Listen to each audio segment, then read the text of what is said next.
Okay, Matthew 16 is where we're at, and we're picking things up in verse 13. Here's what it says. Now, when Jesus came into the district of Caesarea Philippi, he asked his disciples, "Who do people say that the Son of Man is?"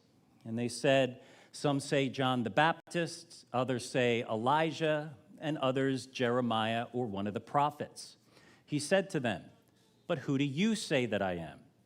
Simon Peter replied, "You are the Christ, the Son of the living God." And Jesus answered him, "Blessed are you, Simon Bar-Jonah, for flesh and blood has not revealed this to you, but my Father who is in heaven. And I tell you, you are Peter, and on this rock I will build my church, and the gates of hell shall not prevail against it. I will give you the keys of the kingdom of heaven, and whatever you bind on earth shall be bound in heaven, and whatever you loose on earth shall be loosed in heaven." Then he strictly charged the disciples to tell no one that he was the Christ.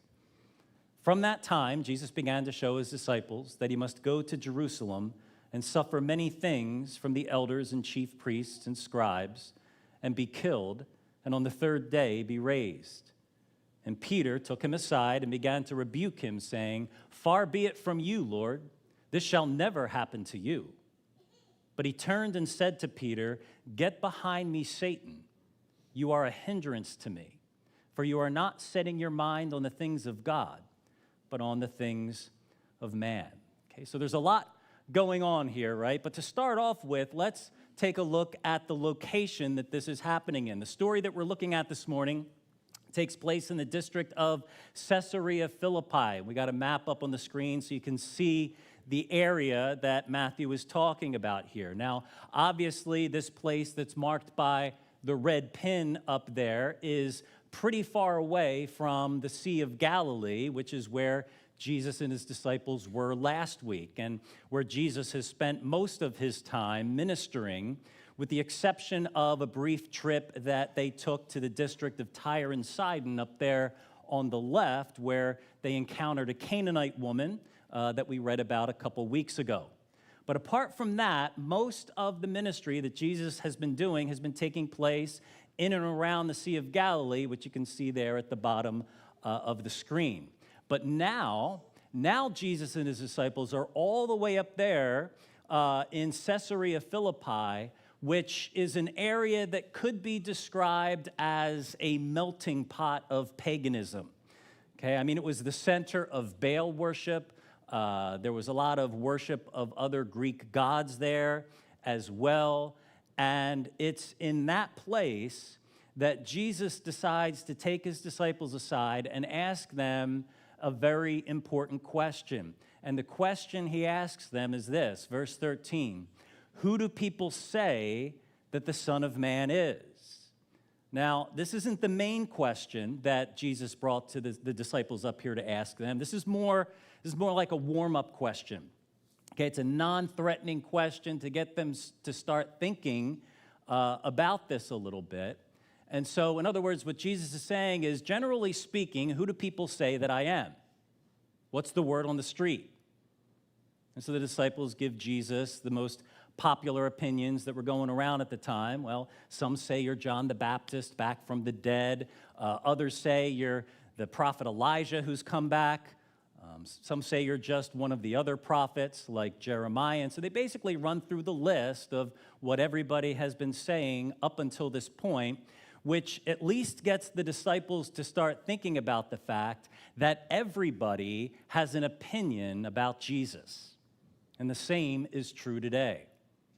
The world is a melting pot of all kinds of different religions and beliefs, but still, everybody seems to have an opinion about who Jesus is. It's very rare that you run into someone who says, Jesus who?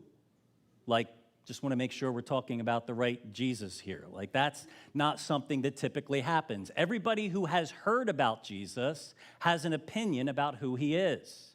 Now, some people who are totally in the dark might say that Jesus is just a fairy tale, a fictional character. But I think anyone with a basic understanding of history recognizes the fact that Jesus was an actual historical figure. And although some might paint him in a negative light and label him as a, I don't know, cult leader or a failed revolutionary or something like that, most people would probably have something more positive to say about Jesus. Like Jesus was a great teacher or the greatest prophet who ever lived or something along those lines, which are all very positive things to say about Jesus, just like the things that the disciples are reporting on now. These are all positive things that people are saying about him. But they're all just opinions, and they're opinions that are coming from people on the outside. In other words, they're opinions that are coming from people who have nothing at stake. They've got no skin in the game, unlike the disciples who have left everything to follow Jesus, which is why Jesus' follow-up question to his disciples begins with the word but. Verse 15, but who do you say that I am? And by phrasing the question that way, what Jesus is saying is what? What you think should be different than what they think. Because unlike them, you are my disciples. So who do you say that I am?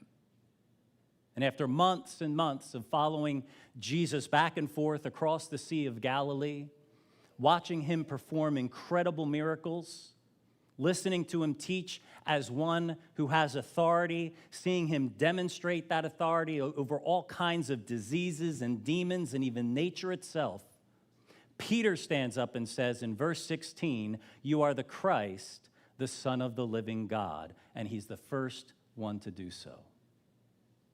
See, there's a difference between just having an opinion about Jesus and confessing him as the Son of God. Peter isn't just saying that Jesus is some kind of new and improved version of some other prophet like a Jeremiah 2.0, but instead he's making a faith declaration that Jesus is in fact the Christ, the one who has come to save us from our sins, to conquer sin and to conquer death, and to rule and reign in a kingdom that will have no end. See, that is way different than what everybody else has been saying.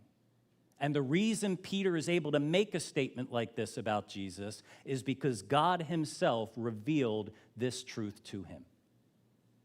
That's why Jesus calls him blessed. Look at verse 17 again. Blessed are you, Simon Bar-Jonah, or Simon, son of Jonah. For flesh and blood has not revealed this to you. In other words, it's not your genes or your intellect that revealed this to you, but my Father who is in heaven. And look, this is true for all of us who are followers of Jesus. If you believe that Jesus is the Christ, the Son of the living God, then you too have been blessed with the gift of faith, just like Peter was. Flesh and blood didn't make you a believer. God did that, which is why the best thing we can do for anyone we care about who is not a disciple of Jesus yet is to pray for them. See, once someone has heard the gospel, all we can do at that point is love on them and serve them and intercede for them, to pray for God the Father to reveal Jesus to them. That's all we can do. Now, Jesus also says to Peter, whose name means rock, by the way, so there's a little play on words here. But he says to Peter in verse 18, "You are Peter, and on this rock I will build my church." Now, this is where the Catholic Church gets the idea of a succession of popes that start with Peter and continue on to this day. And the Pope, along with the bishops of the church, they say, are the ones who are given the keys of the kingdom, which Jesus talks about in verse 19. Now, we're not going to get into all of that this morning because, well, we're not Catholics, okay? But also because the point of this passage isn't to announce the institution of a succession of popes, but to declare the revelation of a sovereign Savior and a church that he has promised to build.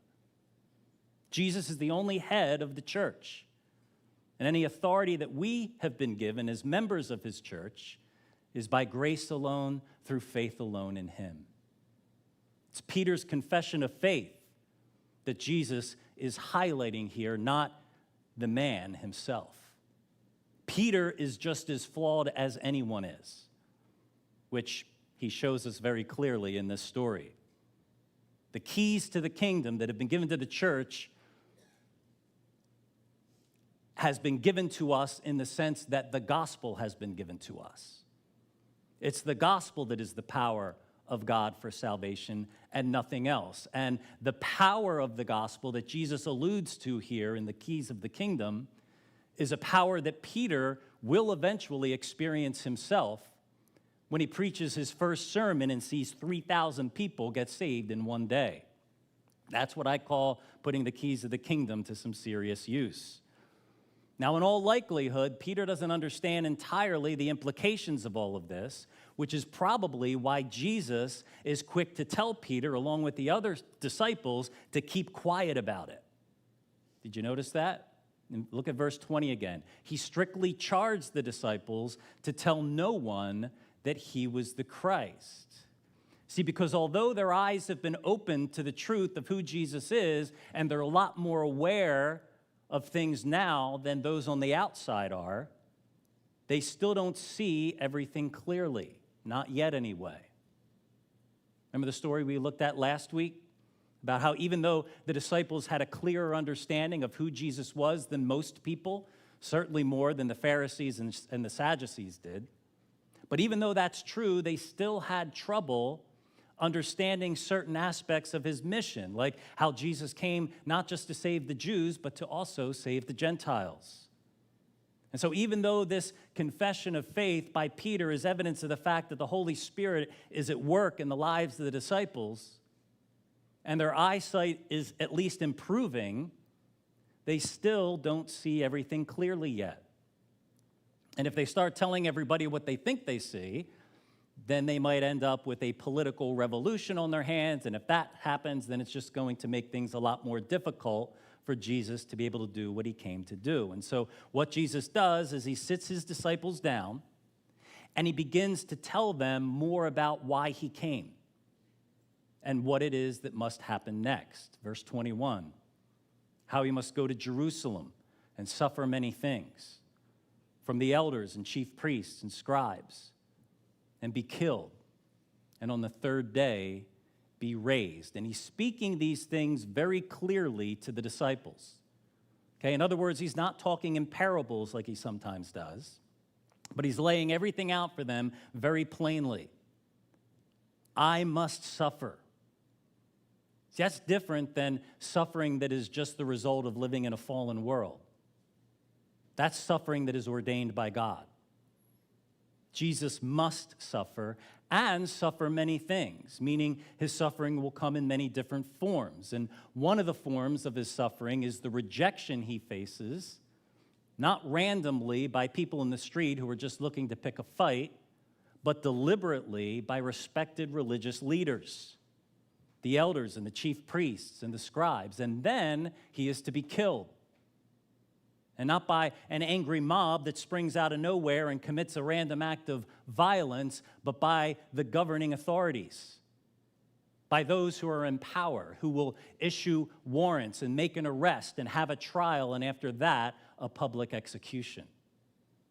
And then 3 days later, he will rise from the dead. And Jesus is explaining all of this to his disciples as clearly as he possibly can. He lays it all out for them, but they still couldn't really see it. Just like we saw last week, they couldn't see clearly because what Jesus was saying didn't line up with what they thought he had come to do. And so what does Peter do? Well, Peter feels like he needs to set Jesus straight. Maybe Jesus has been out in the sun too long. Maybe he's a little delirious from walking all day. And so Peter decides to take matters into his own hands and correct the man that he just identified as the Son of God. And so in verse 22, it says that Peter took Jesus aside and began to rebuke him. Now, as the reader, we know that this probably isn't going to turn out too well for Peter. But Jesus' response is still a little bit shocking, isn't it? Verse 23, get behind me, Satan. Not, okay, Peter, look, obviously you're not hearing me, what I'm saying. Let me explain it one more time. No, get behind me, Satan. You are a hindrance to me. For you are not setting your mind on the things of God, but on the things of man. See, when disciples of Jesus begin to think in human terms, when we set our minds on the things of man, and those things conflict with the purposes of God, we are no longer acting like disciples of Jesus. We're actually acting more like disciples of the devil. Which, I mean, talk about not seeing things clearly. This is probably an eye-opener for a lot of us. How often do we set our minds on the things of man instead of the things of God? Too often is my guess. But the good news is Jesus isn't rejecting Peter here when he responds to him in this way. He's correcting him. Okay, but he's using very strong language so that he and the other disciples as well understand how dangerous this kind of thinking is. See, to confess Jesus as the Son of God and then mischaracterize who he is and why he came is extremely dangerous. See, it's one thing for us to sit back and read a story like this and think, oh, those disciples, bless their hearts, right? That Peter always putting his foot in his mouth. They just couldn't see what we see today. And let's be honest, that's how we look at a story like this a lot of times. And to some extent, that is actually true. Because we know why Jesus came, right? We understand why he had to suffer and die. And we know that he was raised to life on the third day because it's already happened. And so there's a lot that we see that Peter and the other disciples couldn't see at this point in time. And it's really not until after the resurrection that everything starts to click and fall into place for them. But see, we need to be careful when we read a passage like this, not to separate ourselves too much from the action and think that we're not in danger of falling into the same trap that Peter did, where he confessed Jesus is the Christ, but then projected onto him an image of what he thought that should look like. And Jesus understood how dangerous that was, which is why he rebuked Peter as strongly as he did, and why he does what he does next. Take a look at verse 24. Then Jesus told his disciples, if anyone would come after me, let him deny himself and take up his cross and follow me. And look, this isn't just for Peter and the 12 disciples. Jesus says this applies to anyone, right? If anyone would come after me. So this isn't just for the varsity team, right? This is for anyone who would choose to follow Jesus. And if you notice, what he has to say is remarkably similar to what he just told his disciples a few minutes earlier regarding his own mission. See, the disciples may not have understood yet why Jesus had to suffer and die, but they understood what being a disciple meant. That's why they didn't like what Jesus said. See, they understood that if Jesus' mission was to suffer many things and be rejected by people and eventually killed, then that meant that they were being called to suffer many things and be rejected by people and possibly even be killed as well. And so, yeah, maybe we do understand more than the disciples did at this point about why Jesus had to suffer. But do we understand the implications of that like they did? See, just saying that Jesus is the Son of God isn't what it means to be a disciple. Because if he really is the Son of God, then the expectation is that we are to follow him.